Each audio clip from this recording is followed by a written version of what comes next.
12:50 p.m.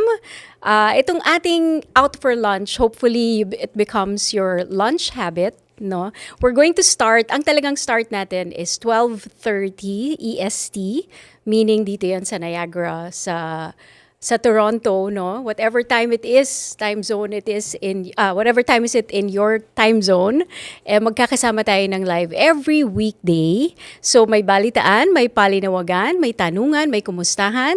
Live tayo ngayon sa Facebook at sa YouTube. Bubuksan din natin maya-maya ang ating chat option so you can join the conversation. Kung gusto niyo makisama sa chat, you have to join us, excuse me, on our Facebook page. So punta lang po, on our YouTube page. Yan. Punta lang po kayo sa Filipino TV Community Connections channel. Doon kayo makakasulat ng inyong mga comments. So let us know where you're watching from. Just say hi. For now, sa Facebook, you will be able to watch us pero you won't be able to comment na muna. You can also answer our question of the day. We'll tell you about that a little later on. Tell us where you're watching from. Request lang to be respectful sa ating mga comments. We're here to have fun and chill. Take a midday break with us and the rest of the Filipino community here in Canada and all over the world. Dahil nasa social media tayo, we can be watched all over. Iba-ibang oras nga lang dyan, no? So you can join our conversation or just listen in. In any case, let's make this lunch break worth it. So dito sa Toronto, nagising tayo ng mga minus 11 degrees, no?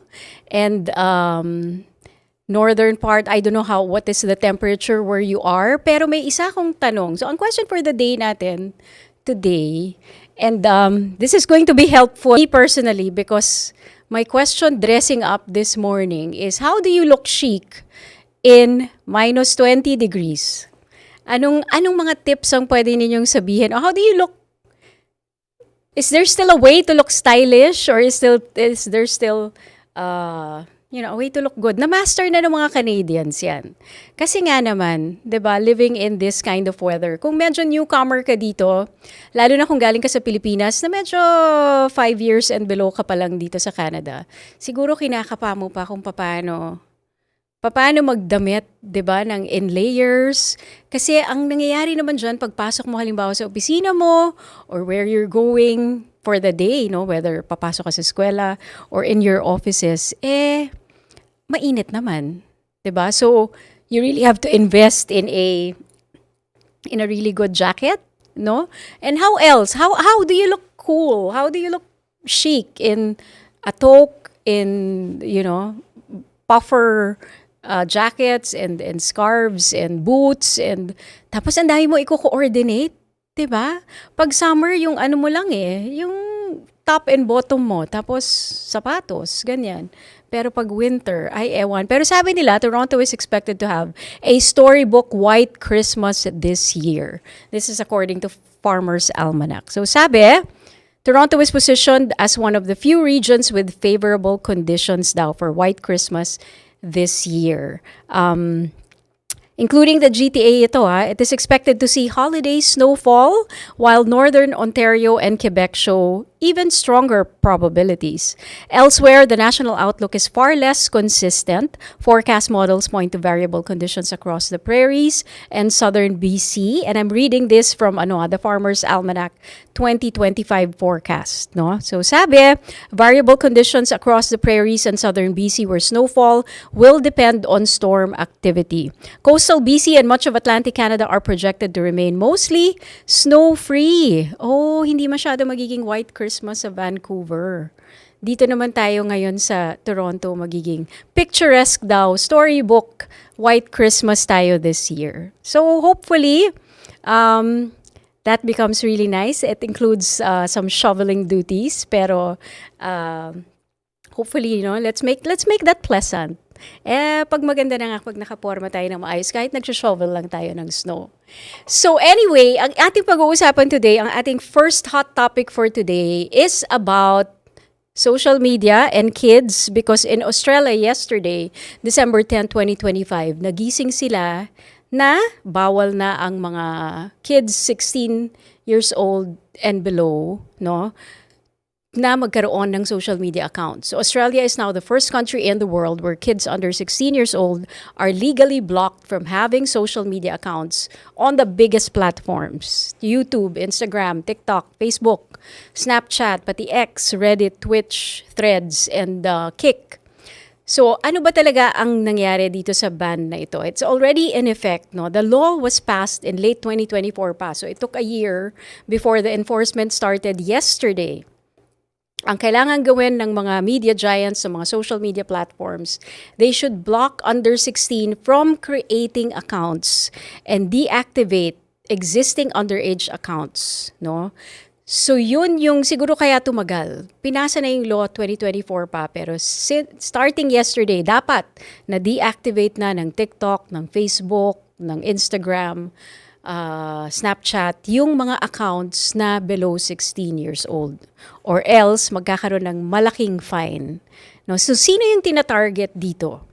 Ang tinatarget dito, kasi marami nagtatanong, so paano mapipinalize ba yung mga magulang? Halimbawa, yung anak ko below 16 years old at meron pa ring, let's say, Instagram account for some reason na circumvent niya, no? Yung pag-open ng account doon and still maintains an account, whether it's a fake age, fake profile.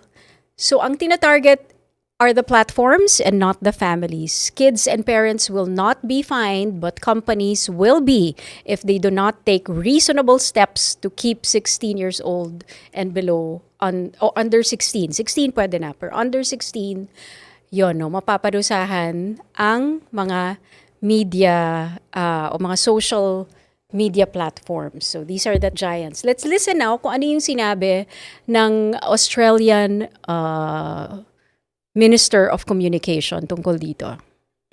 eSafety has assessed Facebook, Instagram, Snapchat, TikTok, YouTube, X, Threads, Reddit and Kick as age-restricted platforms. This means from 10 December, these services must take reasonable steps to prevent under 16s from holding accounts, and failure to do so could warrant fines of up to $49.5 million. Online platforms use technology to target children with chilling control. We are merely asking that they use that same technology to keep children safe online. We aren't chasing perfection, we are chasing a meaningful difference, because it is too important here not to try. Anong sabi nila, it is important, too important not to try. Kasi marami rin ang bumabatikos. Alam mo naman ngayon, di ba? Hindi lang ngayon. It's always been human nature. Pag merong ginawa, laging merong magsasabi kung bakit hindi maganda yung ginagawang yon. And this is not an exception. A lot of people are criticizing this na parang sasabihin nila, pwede rin namang ma-circumvent ng mga bata or mas unsafe naman. Some are even saying that it could even be more unsafe because they can still go to the platform nang hindi nagla-log in, no? And watch in general kung ano yung nandun, which might be even more dangerous because there's still no restrictions in place, or baka daw magkaroon ng bagong account o gumawa lang ng mga bagong account yung mga bata na lalong mas mahirap ngayon i-monitor, no? So, the companies are not allowed to demand government ID from the teenagers. They can use tools like video selfies, mga behavior-based age estimation, bank link verification, or parental confirmation. All of these have accuracy and privacy questions. No? Pero mag-hello muna tayo. Yay! Meron nang nanonood sa atin. Sa ating first day. Balto, this is Balto. Ball26 is watching from Scarborough. Christopher Marfield, congratulations, Cherry, and the whole FTV team. Yung asawa ko nanonood. Yung buong pwede niyo na rin, sige, pwede niyo batiin ang inyong mga, if you just wanna greet people, just let us know where you're watching. You can even just put in the chat, no, whoever you want to greet. For now, we will read that, no, but we can't always read all the questions. Sunny Martinez, nice eyeglasses, bagay. O, dala ng pangangailangan. Thank you, Sunny. I'm okay with limiting social media. Yeah, we do want to get your take on that also. for under 16. Ano nga ba ang sinasabi ng mga tao about this one? Nakakatuwa. Hindi ko alam ko. Yung mga reaction din ng mga kids sa Australia. Some of them are saying, kasi sila nga naman yung apektado. A lot of 14 and 15-year-olds are saying na sana kasama yung age nila, sana daw 13 and below, because they still want to use social media for education, for educational purposes and entertainment purposes. Ito, sabi ng isa, ito yung from some of the kids in Australia, Victoria, Australia in particular. At 14, I can get a job, but I can't watch YouTube. Sabi niya, social media is a dangerous place and many risks come with the app, especially for younger kids. I do, however, still believe that the age limit for the ban should be lowered to at least 14 years old and 9 months. Bakit 14 and 9 months? In Australia, that is the legal age to get a job. So, ganun pala sa Australia. If you're 14 years old and 9 months, napaka-specific, no? Ano kayang basis nila ng 14 and 9 months? You can already get a job. So, yun yung tanong ng isang bata. If I'm 14 and I can have a job, why am I not being allowed to watch YouTube? Sabi ni Ashley. Things pop up so fast on social media and you end up watching them even if you don't want to. You see things that make you feel sad. So not seeing them would be better for our own mental health, according to Indiana, 14 years old from Victoria, Australia.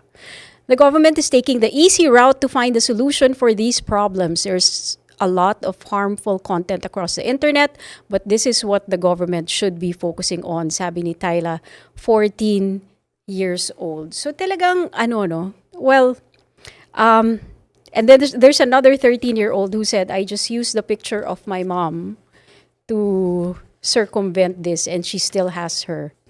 So, under 16 years old, they're blocked from having accounts, but they can still view some contents while they are logged out. Nasabi nga ng ibang critics, baka daw less safe pa ito dahil may mga feeds na less tailored and reporting tools are weaker. So bakit ba ito ginagawa ng Australia at bakit ba natin ito pinapag-usapan? Wala naman tayo sa Australia. A lot of governments are thinking about this, including the Canadian government. Dahil nga, and this is not a secret to all of us, we've been hearing this, nagkaroon nga, do you remember, was it last year when major lawsuits were filed against Instagram, against Facebook to protect the children because there's an addictive quality to how they're doing the algorithms. Government links the ban to rising concerns about anxiety, bullying, body image issues, and yung addictive issues, addictive use among teens. And among adults, hindi lang teens ang na-addict dyan. Officials describe the current platform as not designed for children. Hindi naman talaga designed for children. 'Di ba? And now that we are a commodity, all of us are being commoditized. Tayo na ngayon ang binibenta. Tayo na yung produkto. So whether we like it or not, each and every one of us are products. And the tech companies are selling us, are selling our data, are selling our moods, are selling our attention span, which are also linked to our psychological makeup, 'di ba? So it's really not designed for children, and it's not even designed for adults. Adults have to be very we have to be very discriminating into what contents we also allow in our feeds, 'di ba? So, meron pa ba? Nadagdagan ba ang ating chat? Okay. Wala pang sumasagot ng ating question. How do you look chic in minus double degree weather? I am really very curious about that. Ang sabi nito, you don't. May nag-text. Sabi niya, you don't. You just try not to die on the way to the bus stop. Chic in minus 20. I'm just happy if I still have toes. Thank you.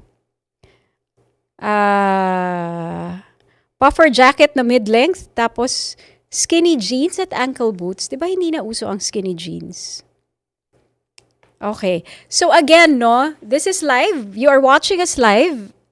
on our YouTube channel, which is Community Connections, FTV Community Connection channel. So every 12:30 every weekday, Monday to Friday, you can make that a habit to visit our YouTube page, Community Connection FTV, and then magpa-pop na doon yung ating live every Monday to Friday at 12:30, at least Toronto time, no, EST.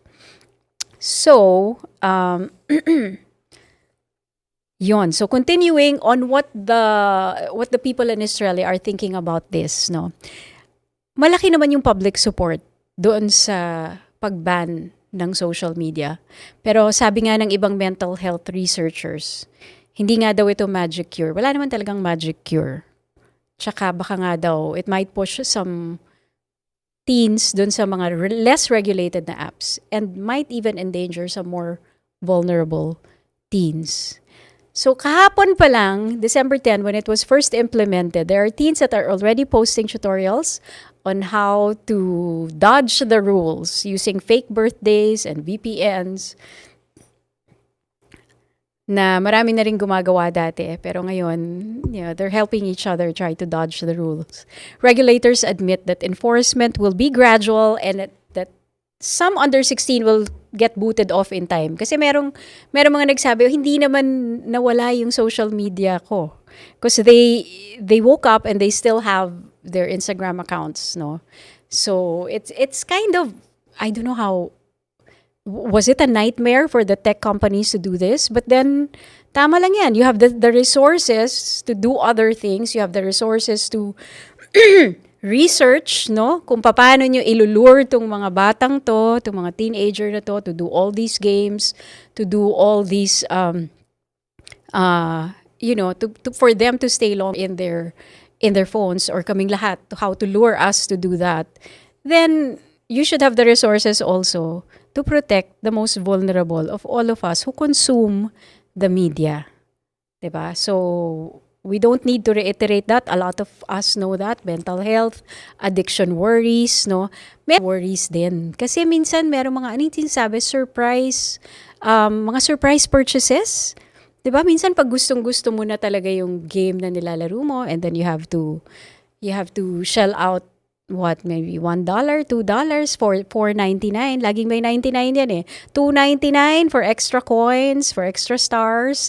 Tapos isi-share mo pa. So even the financial aspect. Alalahanin natin na teenagers still don't have their nervous system, all of their bodily system fully developed, especially their mental capacity, the right and wrong, no? Hindi pa masyadong buo yung ganung part of their brain. Meron ng adult, hindi pa rin buo.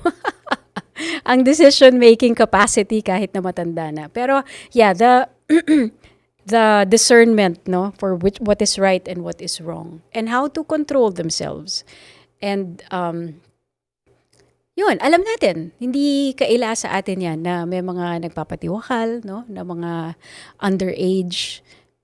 Kailan lang meron sa Pilipinas na isang sikat na influencer, no, comes from a very prominent family who took her own life. And she's very much into the social media scene because she's an influencer. And we see this. We've seen this through the years. So governments are trying to do what they can. And Ms. Sabe, this is not the magic cure. It is not, but at least we now have Australia as a test case. Tingnan natin kung ano mangyayari doon and tingnan natin kung ano yung pwedeng i-tweak. Kasi naman, in reality, the tech company should be the ones doing this themselves. But since they're not, and they're there for the profit, and they're there to make us addicted into using their platforms, some of us are really using it for, diba? For our own enrichment. Talaga namang meron dyang ang dami natin natututunan, no? Dami natin na kursong babayaran, hindi mo na babayaran ngayon. You wanna learn how to speak French? You wanna learn how to cook? Hindi mo na kailangan bumili ng recipe book. Hindi mo na kailangan. Ang daming natututunan natin from that. But not everyone can use it that way. Especially the kids, especially the children who look at this and attach their self-worth to what people say in the comments, or if people like their outfit of the day, or if they like what they're sharing, 'di ba? Maraming ang mga teenager nagsasabi, hindi naman kami ganun kababaw. We know. And they're very smart. We know that. They are very smart. A lot of them are posting very worthy contents, no? Hindi lang. And even, who are we to say that outfits are not worthy? These are different facets of life. So, fine. They are posting all these things. They can be discerning. But, kaya nga kids yan eh. Diba? Kaya nga may adults. Because, and it's scientifically proven that the brain really doesn't develop its reasoning. Kaya meron pang mga impulsive nature. Kaya pag may mga risk-taking, diba? Risk-taking behaviors ang mga teenagers, it's because binubuo pa, 'di ba? And it's up to us adults to do the gatekeeping. And it says a lot na yung mga tech media giants, we have a few of them, no, na nagsasabi na sila mismo hindi nila ginagamit yon sa bahay nila. At sila mismo, yung mga anak nila, they want them to detach from social media. Because they know better. They're the ones who have been developing this, diba? And they know where it's going. So, for me personally, kudos to the government of Australia. What the others are doing, will have to follow. So, tingnan natin. A few government have been doing already, what they can, and moving towards really executing laws that will protect children. Halimbawa na lang, for example, in Europe, sa Denmark, government approved a ban already to ban, plano pa lang sa Denmark to ban social media for under 15 years old. Parents will be allowed to grant exception to 13 to 14 years old. Pero yung formal vote and implementation of this in Denmark is still expected in 2026. So maraming talagang mata ang nakatutok ngayon kung ano mangyayari sa Australia. The European Parliament passed a non-binding resolution calling for an EU-wide minimum age of 16 for social media and AI companion apps. Importante itong AI companion apps kasi ngayon, just to clarify, bawal ang social media na, may countrywide ban na sa Australia, pero ang AI companion apps hindi pa, or hindi kasali, no? At saka yung mga messaging apps, hindi kasali yung mga Messenger, WhatsApp, Viber, and all the messaging apps, which tama lang naman, no? Well, at least in my opinion, messaging apps that will allow you to connect with other people, although nai-infiltrate na rin siya ng maraming ads. Napansin nyo ba sa Viber nyo, ang daming parang biglang kukontak sa inyo na hindi nyo naman kilala. Sa Messenger, meron din, pero sa Viber talagang ang dami. Panay na lang ang block. Tapos biglang isasali ka sa group na hindi mo naman sinalihan, wala ka namang bigla na lang stock market group, bibigyan ka ng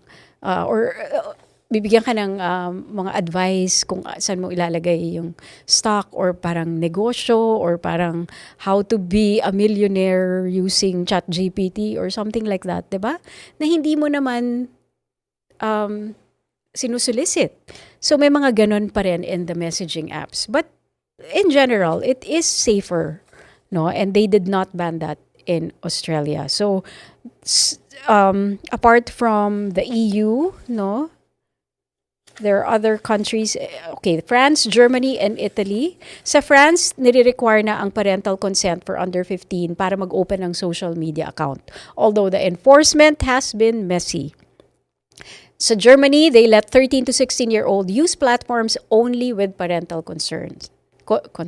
parental consent. So if you're 13 to 16 years old in Germany, yeah, it needs parental consent. Sa Italy, they set 14 as the default minimum for opening accounts. In Norway, meron na ring mga ginagawang changes. Asia and other regions, Malaysia, Brazil, China, UK, and US. Even here in Canada, although wala pa talaga ditong sasabi ng age, no social media age ban yet in Canada. Meron lang tayong Online Harms Act o yung Bill C-63 na pwede ring i-fine yung regulator or yung platform ng up to 6% of their global revenue kapag if they fail to reduce harmful content to protect children. Ang focus dito ay hate, child sexual abuse material, and self-harm content. So, ganon. No? So, at least may test case na tayo sa Australia. And thank you for your comments. We're gonna end the program now. This is pretty much a test program also. It's our first day for Out for Lunch. Let us know your feedback. No? We are going to be going live every 12:30 in the afternoon from Mondays to Fridays on our YouTube Community Connections channel sa YouTube. We'll also be live streaming on Facebook sa FTV official page natin. But you won't be able to comment dun sa ating Facebook page. Kailangan nandun ka nakalog in sa YouTube para makapag-comment. That's a technical thing, no? So the commenting should only be in one platform, and we're doing that on YouTube. So thank you so much for joining us at this noontime dito sa Out for Lunch. And we are, salamat din sa lahat ng mga nag-comment. Sunny, hello. Thank you for watching. We hope to see you every noontime, 12:30. To Chris, to Balto, to Mike Santos. Diba? Salamat sa pagsama ngayong tanghali dito sa Out for Lunch with FTV. We air live 12:30 noon Eastern here in Toronto and Niagara. That's 9:30 in the morning in Vancouver, 10:30 in the morning in Edmonton and much of Alberta, 1:30 in the afternoon in Nova Scotia and Atlantic Canada. Some communities in Nunavut that follow Eastern Time are also with us at 12:30 p.m. For our kababayans abroad, that's next day in the Philippines. So mga 2 o'clock na dyan sa Philippines ngayon. Sa Hong Kong at sa Singapore, pare-parehong oras. Around 8:30 in the evening in Saudi Arabia and Qatar. And 9:30 in the evening in Dubai and the rest of the UAE. So wherever you are in the world, salamat sa panonood and we'll see you again tomorrow.